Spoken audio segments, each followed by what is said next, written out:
Morning guys, today we'll be doing a front bearing hub assembly repack on this 2015 Isuzu DMAX. Pulled the wheels off already. You guys don't need to see that. So first things first, got to pull the caliper off. We'll support it over to the side. Pull the dust cover off. There should be 3 locking screws or 2 locking screws on the adjustment nut. We'll pop them off.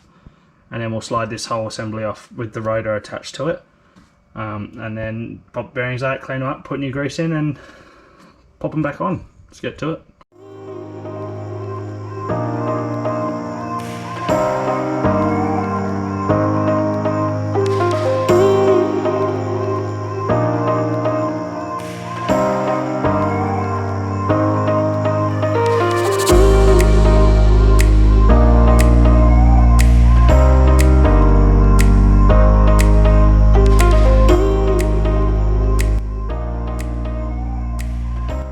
Alright, so that's this hub assembly almost ready to come off. I just need to wind the adjuster out.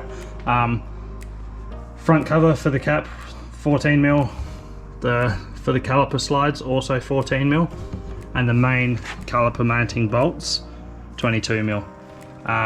These locking plate screws are actually really tight to get out, so instead of trying to round them off, I find that if you put your Phillips head in the screw, give the back of your screwdriver a smack of a hammer. If you've got a plastic screwdriver on the back, just note that you might stuff your screwdriver up doing this, but it's worth it rather than rounding that off. So 3 Phillips head screws. This locking plate will pop out like so, and you're left with your adjuster. So to get your adjuster off is a matter of I'll have to put this down so you guys can have 2 hands. So you use 2 screwdrivers normally. They shouldn't be done up too tight anyway, but if they are 2 screwdrivers and a lever bar between them, that'll pop it free.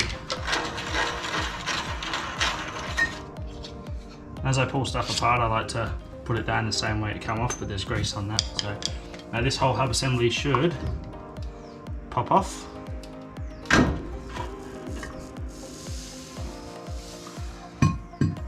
And there you go. So all I'm going to do now is clean all of this out, pop the bearings out, clean them all out, repack the bearings with fresh grease, put it all back in.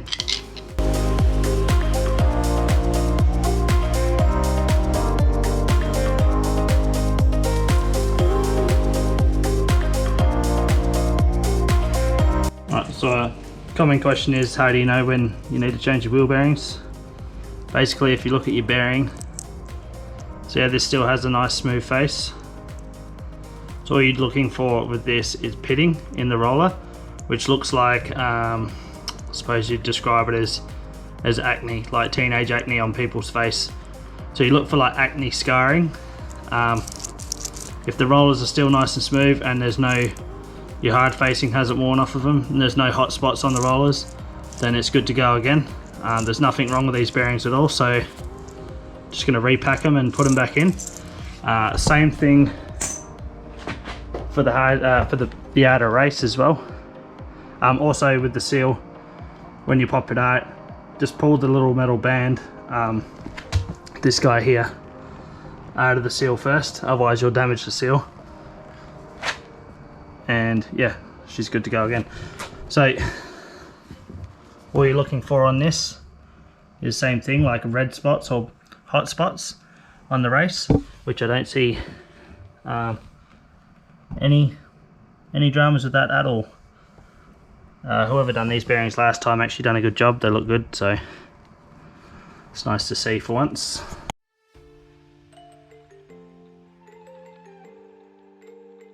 Right, so the grease I'll be using for this today is slippery. Your Penrite high temp wheel bearing grease. Don't just use a generic grease, you'll cook your bearings straight away. They don't like heat as much as what wheel bearing grease does, so make sure you get the proper stuff.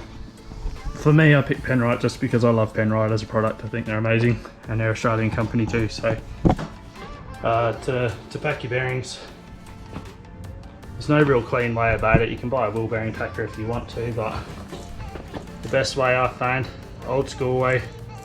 Just make a cup with your hand, and you get it from the back here and you just needle it in. And basically you do it until you get little beads coming out the other side of the bearing.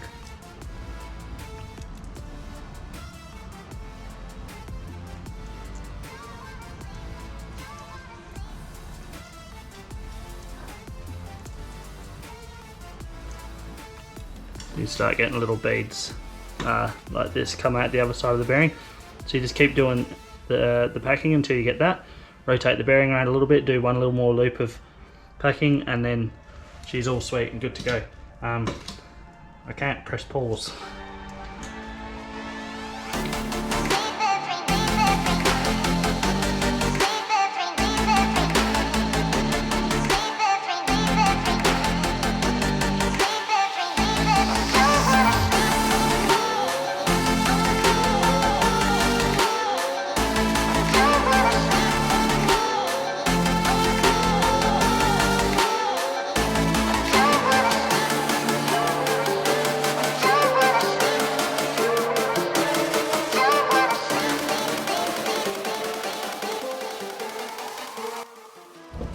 Alright, so that's both wheel bearings packed.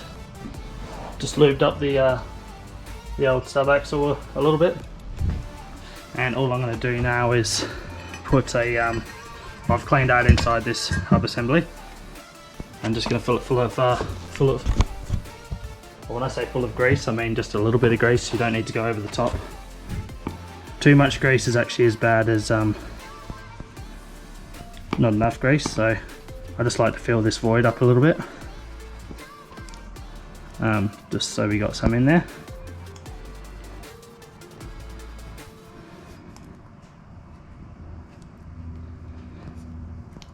I'll fill the inside up, do a nice gentle smear around the race. Same on the other side, and the bearings are ready to go in. Just noticed as well, I've put grease all over these rotors, so if you do the same thing, make sure you brake clean your rotors before you go down the road, otherwise they're going to be shit when you try and stop.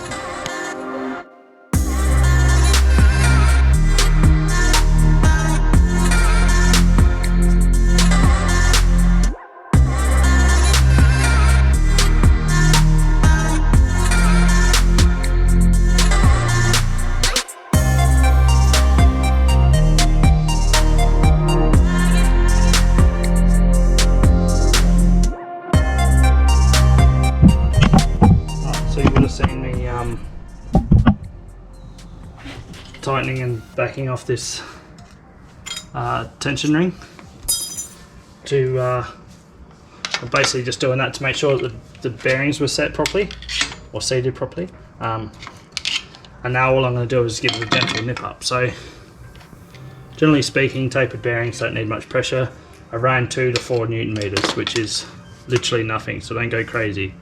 So you see them? That's a gentle nip that I've just done there.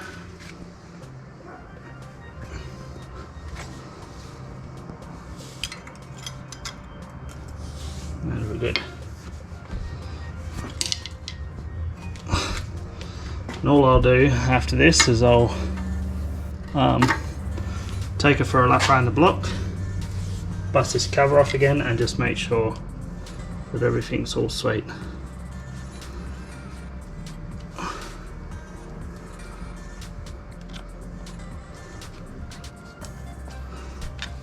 I just drive it around the block basically, and then come back here, jack the wheel up, and wobble it and make sure there's no play.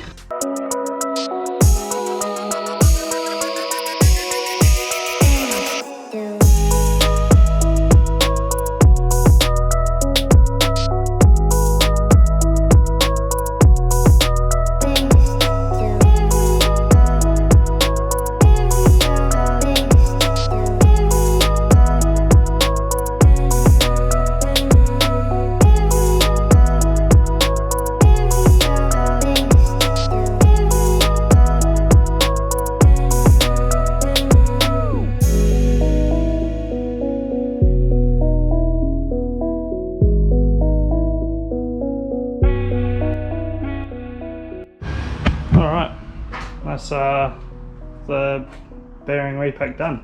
The most important thing to do with anything after you've messed with brakes is to pump them up afterwards. So definitely the number one thing to remember. Don't want to be going down the road with no brakes, it's not ideal. Alright, I hope that helps someone. Thanks for watching, guys. My Isuzu videos aren't as common as my Land Rover ones, but they do come, so if you are an owner of an Isuzu and these are helpful to you, make sure you hit that like and subscribe button. Thanks for watching, catch ya.